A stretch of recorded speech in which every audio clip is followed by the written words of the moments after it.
Okay, so let's consider whether we can get valence bonds to form between hydrogen atoms and a nitrogen atom in the molecule ammonia. So as you know, ammonia, the molecule, is one nitrogen bound to three hydrogens. And so you can sort of see I have on the screen there the correct configuration of nitrogen. There's 2 electrons in 1s, 2 electrons in 2s, and then 3 electrons in p. And you can see that all 3 p orbitals are half filled. So it's pretty easy from that electron configuration to imagine how hydrogen atoms, each with a 1s orbital that has 1 electron, so it's a half-filled orbital, how they can form valence bonds with those p orbitals of nitrogen. And so I'm sort of symbolizing that there is that the hydrogen electrons could be forming valence bonds with nitrogen through the p orbitals of nitrogen. So that's easy to imagine. Now, let's kind of imagine if we have this situation, what would the molecule look like in terms of its geometry? Where would the atoms would be positioned in space? And to sort of explain that, I have a picture here, so I'm going to go back to the computer and let's talk about where the hydrogens would go.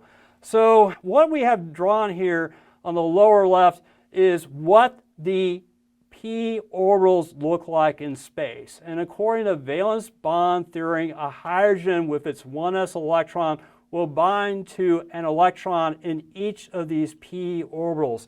So what we might imagine is that one hydrogen binds to the end of this p orbital here, and then maybe in ammonia another hydrogen, the second one binds to this p orbital here, and another hydrogen binds to this p orbital here. Now, if that is the case, let's imagine what the angles would be between the hydrogen atoms in ammonia. So what you can see is that the hydrogen atoms are kind of stuck on the ends of these p orbitals. And you know that these p orbitals are situated 90 degrees from each other in space. They're perpendicular from one another, which is 90 degrees.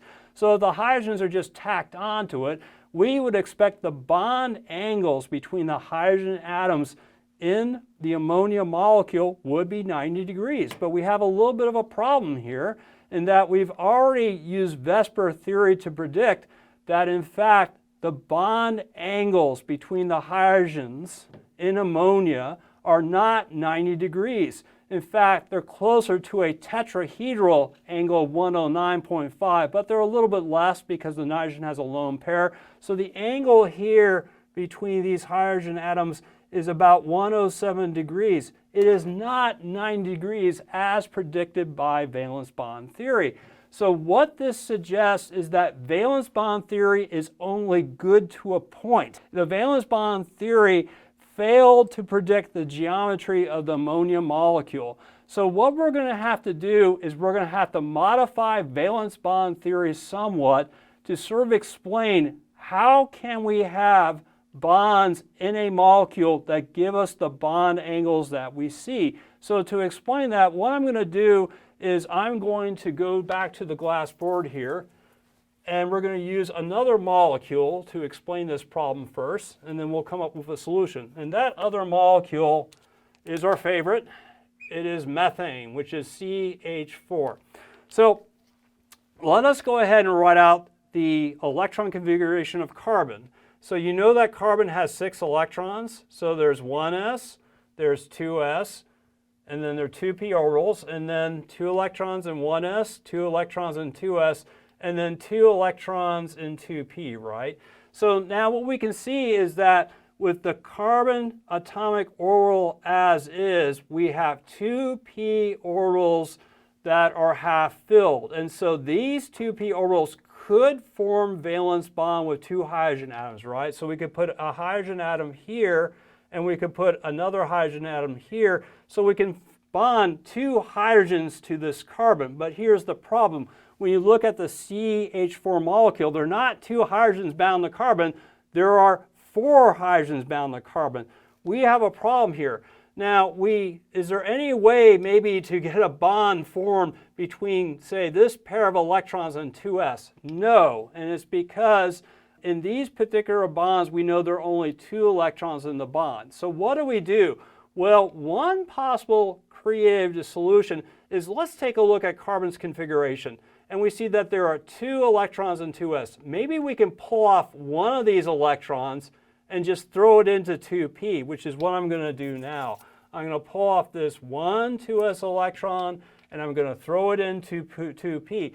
Now what we see is we have 4 half-filled atomic orbitals in carbon. So we could put a hydrogen here, and we can put a hydrogen here. And so you could bond these hydrogen atoms, say, to the ends of the 3p orbitals, and another hydrogen atom to a 2s orbital. But let's think about what that's going to look like in space. You will remember that the p orbitals, the 3 of them, are perpendicular to one another, and they're at 90 degrees to one another. And so we can imagine that 3 of the hydrogens in CH4, if they're at the ends of the p orbital, they will be 90 degrees away from each other. And then we would have like another hydrogen atom that's kind of smack dab in the center of the molecule. And we know methane doesn't look like that. In fact, it has a structure like this. You have a hydrogen here, a hydrogen here. Here's a wedge heading out toward me. Here's a wedge going into the board. And you know that the true structure of methane forces these hydrogens here to be at 109.5 degrees. So again, this picture that we were trying to use by forming 4 valence bonds between the hydrogens and the half-filled 2p orbitals and the half-filled 2s orbitals doesn't work. So we cannot do this. So what we have to do is come up with a modification of the valence bond theory. So that's what I want to explain now. So what we're going to do is we're going to greatly modify what the atomic orbitals of carbon look like, at least when they have hydrogen atoms bound to them. So let me explain that process. So if you have carbon out in space and it's not bound to any other kind of atom, we know that there is, for example, a 1s, a 2s, and then there are 2p orbitals. And so this is the configuration of carbon when it's just flying out in space and there are no other atoms bound to it. Now what we're going to do is we're going to change the orbital nature and to create new atomic orbitals that will allow 4 hydrogens to bind to them. So let me show you how that is done. So what I'm going to do is I'm going to draw an energy diagram of carbon. So we have a 1s orbital here, we have a 2s orbital here, and then we have 3 2p orbitals here. So this is the normal carbon atom. Looks like this. Nothing unusual, right? But what is going to happen is this. When you have hydrogens bind to carbon, these orbitals, these atomic orbitals change to form new orbitals. So what will happen is this. We have 4 hydrogens binding to carbon. So we need to put 4 electron groups around carbon, and each electron group needs an orbital. So what we're going to do is we're going to grab a 2s orbital and 3 2p orbitals, and we're going to mix them together, and we're going to create 4 new orbitals of equal energy. Now notice with the carbon atom just flying around in space, the 2s has a lower energy than the 2p orbital. Now when carbon has 4 hydrogens bound together, we're saying the orbitals are different. They are completely new orbitals, and the way they were created was by mixing 1 part of an s orbital and 3 parts of a p orbital. And so what they will have is they will have 4 orbitals, 1 part s, 3 part 3, and they will all be of equal energy. And so what we can do is now, notice in the electron configuration of unbound carbon we had 4 electrons. Now we can put these 4 electrons in these orbitals like this. Okay, and they all have equal energy. Now, what are these orbitals called? Well, because we have 4 orbitals and we have 1 part s and 3 parts p, it's called sp3. 3. And it's again because you mix together an s orbital and 3 p's. They all smear together, all these orbitals smear together to create 4 new orbitals of a different appearance, which I'll show you in a minute, and each with a single bond. Now, each of these orbitals, these sp3 orbitals, can bind a hydrogen atom, like this. And therefore, what you can do is you can form 4 valence bonds. Each of the valence bonds will leave a carbon and go out to one of the 4 hydrogen atoms. And so these valence bonds are called 2sp3 because the sp3 orbitals are in the second energy level. 1s valence bond, or you can call these sp3s valence bond, and they're all sigma bonds. Okay, so what does this look like? What do these valence bonds look like? I'm going to show you that in a minute, but here, back on the slide on the computer here, what I have is sort of a description, again, of the hybridization process. And so that upper portion of that slide, I have there an electron configuration for the neutral carbon atom which has nothing bound to it. But when 4 hydrogen atoms bind, its electron configuration changes. And the reason why it does is because you get rid of the old s and p orbitals, and when you bring in hydrogens, you create 4 complete new orbitals. And those 4 orbitals are called sp3. Those are hybridized orbitals. One thing I want you to notice is there's something that hasn't changed in this process. One of the things that hasn't changed is that you still have the core 1s orbital, so that is there. And so now what you can again see in this slide is that the 4 1s electrons from the 4 hydrogen atoms can pair up with each of those single electrons in the carbon's 2sp3 orbital to form a valence bond. So what does it look like? Well, there's a picture of it there. And so you can sort of maybe see, if you look carefully, that these new orbitals of carbon that are formed with hydrogen don't look like s orbitals and they don't look like p orbitals. These are sp3 orbitals, and what you can see is that they look like large lobes, and so that's what they look like. And so here I'm just indicating here are the pair of electrons, one from the sp3 orbital in black and one from the hydrogen atom in red, which are pairing up. And so here, the nice thing about these 4 sp3 orbitals, they're identical, and they will repel each other to maximum effect around the nucleus of carbon, and when they do that, they can get to be 109.5 degrees away. We could not do that with regular atomic p orbitals. Okay, this is just a reminder that when you go about mixing atomic orbitals, say 1s and the 3 2p, the 4 orbitals you get out of it, the hybrid orbitals, the sp3 orbitals, will all have the same energy. Here is another sort of picture, more blown up, of what the CH4 molecule looks like. And so again, this is a carbon atom with 4 hydrogen atoms bound. Because the 4 hydrogen atoms are bound, we had to throw out the s and the p orbitals in the second energy level. When the 4 hydrogens bind, we mix the s and the p to create new orbitals, which are called sp3 orbitals. And there are 4 of them there that can bind the hydrogens. Now, let me make up one more point here on the glass board, which is kind of important. So you have to get a sense just what the orbitals look like, and those pictures to some degree show that, but let me present this in a slightly different way. So again, with carbon just floating around in space, there's 1s, 2s, and then there's 2p, right? Looks like this is its electron configuration. But then when you have carbon here and 4 hydrogens are bound to it, it looks like this. There's 1s, and then there's 4 sp3 orbitals in the second energy level. So I'm going to put a 2 here for the second energy level sp3 orbitals. 2 electrons here, and then 1 electron in each of these orbitals. Now let's think about what these orbitals look like.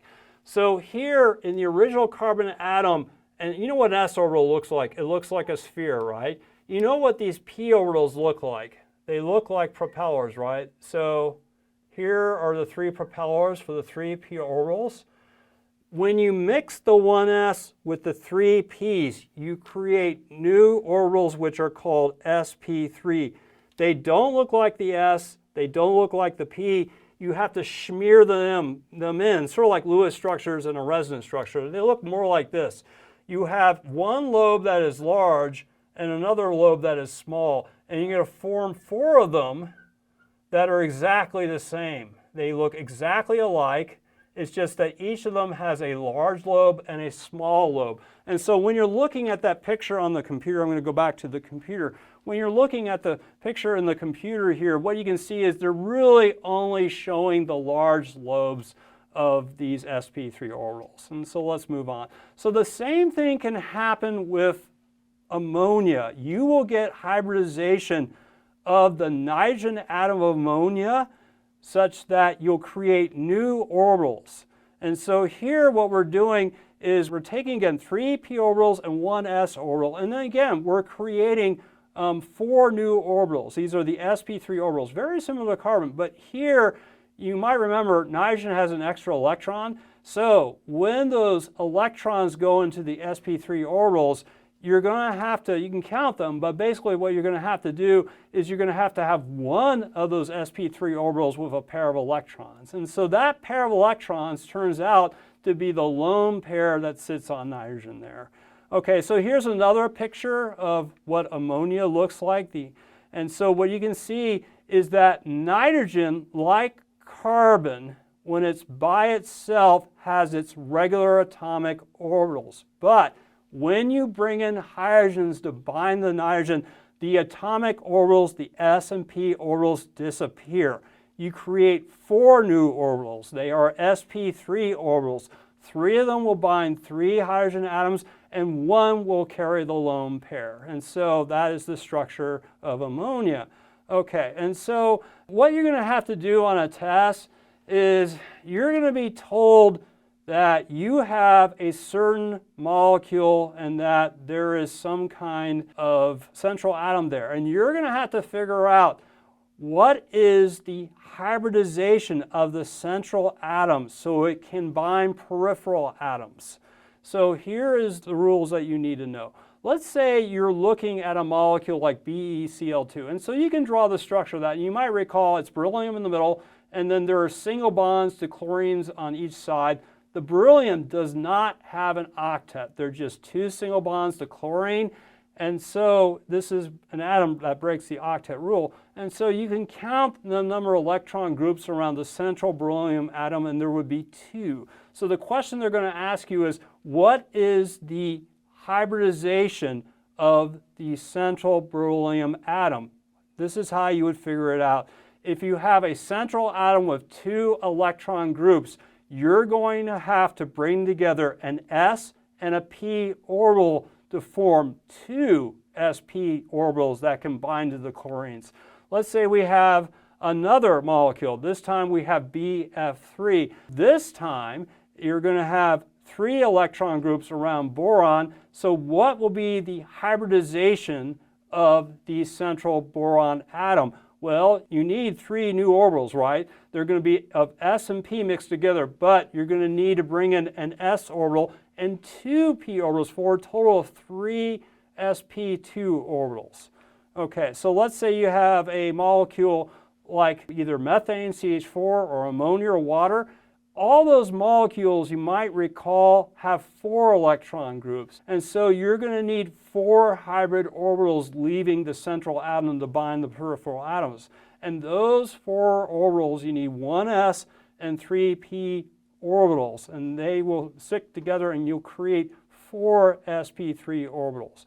And then there will be some cases, as you'll learn later, where you have a central atom that has 5 or 6 electron groups, and we'll just talk about that later. Okay, so now what I want to do is I want to talk about these examples, and we're going to go to the whiteboard here. And what I'm going to do is I'm going to bring up each of these examples here, and what we're going to do is we're going to figure out what the hybridization state of the central atom is. And so, for example, the first example we have is water. So what you have to do is figure out, when you have a water molecule, you have a central oxygen atom, it's bound to two hydrogen atoms. You're going to have to figure out what the hybrid orbitals for oxygen are. Are they sp orbitals? Are they sp2 orbitals, sp3, or something different? So the way you figure that out is you have to determine the number of electron groups that the central atom has. And so let me go ahead and draw the Lewis structure of water. It looks like this.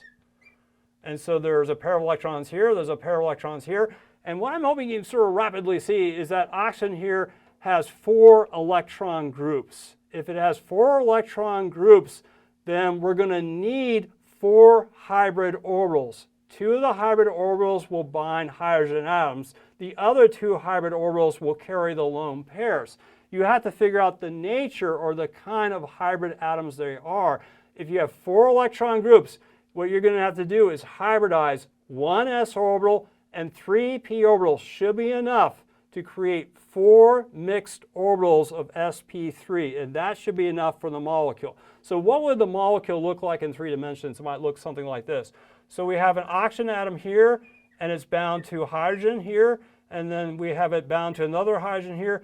Then coming out from the board, we have 1 lone pair, and going into the board, we have another lone pair. And so now we know that this oxygen no longer has p orbitals because it's binding hydrogen atoms. Instead, it has sp3 orbitals. And so I'm going to draw out one of the sp3 orbitals, one of the large lobes, and so this is an sp3 orbital. And now I'm going to draw another of the large lobes. So this is another sp3 orbital. And then we have a third which carries a lone pair, and a fourth that carries another lone pair. So all these orbitals that I've drawn are sp3 orbitals. Now let's kind of focus back on how they're bonded to hydrogen. So you may recall that hydrogen is merely a 1s orbital with 1 electron in it, right? And so here we have a valence bond that forms here between the hydrogen electron and the sp3 electron from oxygen. And so here, this valence bond is going to be called what? A 1s 2sp3 valence bond, or it could be s-sp3 valence bond. Either one is fine. And the same thing here. You're going to have an s-sp3 valence bond that forms there. Okay, moving on to the next molecule. Can you figure out the hybridization state of boron and boron trifluoride? Again, what you'll have to do is you'll have to draw a Lewis structure of a boron trifluoride. So it's boron here, sticking out the fluorines, and unfortunately I have to stick on the lone pairs, every chemist's favorite job here. Lone pairs around fluorine, like this. Okay, and so what you can see is that this boron has 3 electron groups. And so if it has 3 electron groups, you know that you must create 3 hybrid orbitals from the atomic orbitals that B atom has. And so you know what the atomic orbitals that the B atom has, right? There's a 1s orbital, there's a 2s orbital, and there's a 2p orbital. So what we're going to have to do to create 3 hybrid orbitals is mix together 1 s orbital from the second energy level and 2 p orbitals from the second energy level. And so here, what we're going to do is create sp2 orbitals. So again, 1s orbital from the second energy level and 2 p orbitals from the second energy level. Now, I need to show you something that's kind of important here. So this is a bit of a, well, not really a digression. Okay, so here's boron. So here's its normal configuration. It looks like this, right? So it looks like this, la-di-da, nothing really exciting here. And so here, this is boron's normal configuration. So what does the configuration of the atom with the hybrid orbitals look like when it's bound to another atom like fluorine? Well, it would look something like this. So this is going to be the hybrid configuration. We need to hybridize 3 atomic orbitals. And so what we're going to get here is 1s, and then we have 3 sp2 orbitals, because we're merging 1s and 2p's, and it's in the second energy level. But I want you to know something very important. There is 1 p orbital that we did not mix in. We didn't need it, but it's still there in the molecule. So here is what the configuration of boron would look like when it binds to another atom. So it'd be these single electrons in the sp2, and then we have this empty p orbital, which becomes very important later. Okay, moving on. We need to show you a picture. So here is the picture. And so here I'm just showing the hybridization of the boron atomic orbitals to form the sp2 orbitals, and you can see there is an empty 2p orbital there.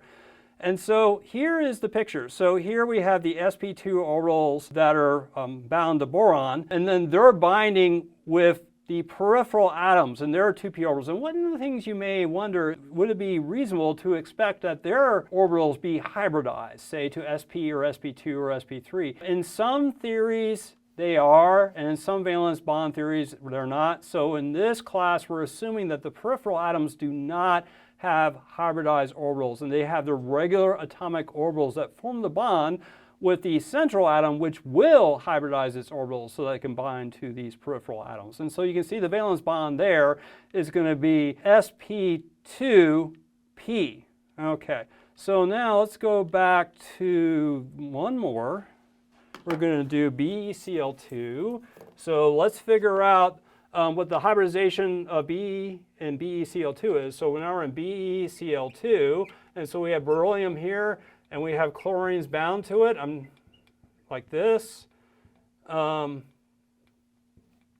what you can see is that beryllium here has 2 electron groups. And so the beryllium atom must have 2 hybrid orbitals. And so what kind of orbitals do you need to mix together to create 2 hybrid orbitals? You need an s and a p orbital. Okay, so the beryllium here, the hybridization of the beryllium will be an sp.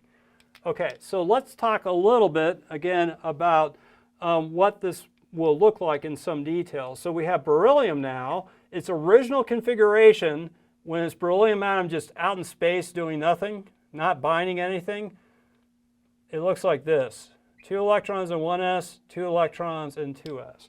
Now, let's say beryllium binds some other atoms. What happens? And so it's going to hybridize the atomic orbitals, and you're going to create 2 new hybrid orbitals from the 2s and the 2p. So if you only need 2 orbitals, you need one of the s orbitals and a p orbital.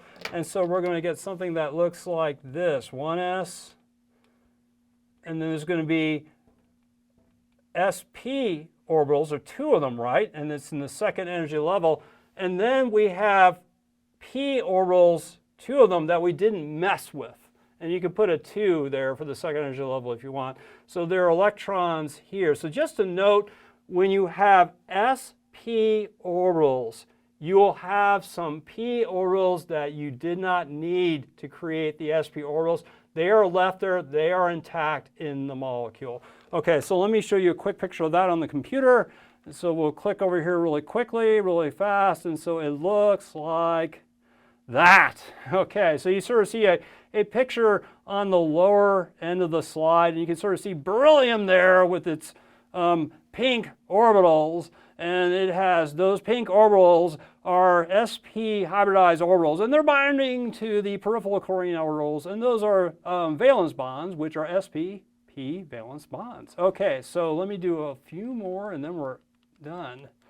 Okay, so let's continue looking at some molecules and seeing what the hybridization of the central atoms are. Okay, so we have oxygen here. Okay, can you draw a Lewis structure for this? I will draw one. It looks like this.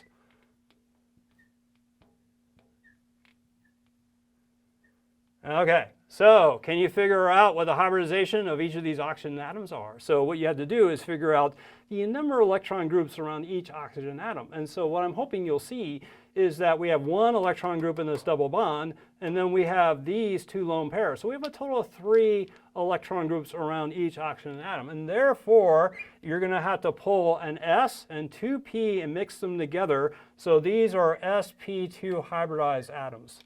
Next one, nitrogen. The Lewis structure looks like this. Can you tell me what the hybridization of each of these nitrogen atoms is? Well, you look at the number of electron groups around each nitrogen atom, and I'm hoping you can see there are 2 electron groups. And so this triple bond counts as 1, and then we have a lone pair here that counts as a number. So we have 2 electron groups, and so to create a molecule of hybrid orbitals, we need 2 atomic orbitals that we mix together for the 2 electron groups.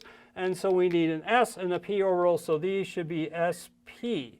Okay, and then the next one I'm going to do is carbon dioxide, which is this Lewis structure. Can you tell me what the hybridization is of the carbon atom? So how many electron groups does the carbon atom have? And so what I'm hoping you can see is that although there are 4 bonds leaving the carbon atom, it only has 2 electron groups because each double bond counts as a electron group. So there are 2 electron groups, and so you only need to grab an s and a p orbital because you only have 2 electron groups, and so those 2 hybrid orbitals are called sp. Almost done. Nitrate looks like this.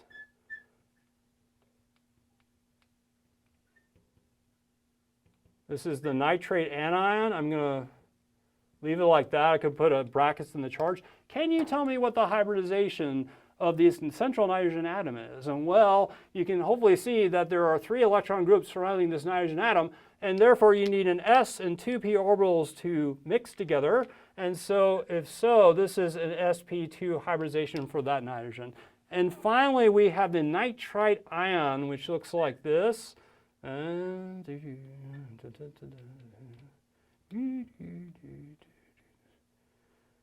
Little elevator music as I'm doing this. Okay, so there is nitrite anion. So can you tell me the hybridization of this central nitrogen atom? Well, I would say looks like we have 3 electron groups, a single bond and a double bond and a lone pair. So we have 3 electron groups, and so to create hybrid orbitals for nitrogen, we need 3 hybrid orbitals, and we create that by grabbing 1 s and 2 p, so it should be sp2. Thank you for listening. We'll see you next time.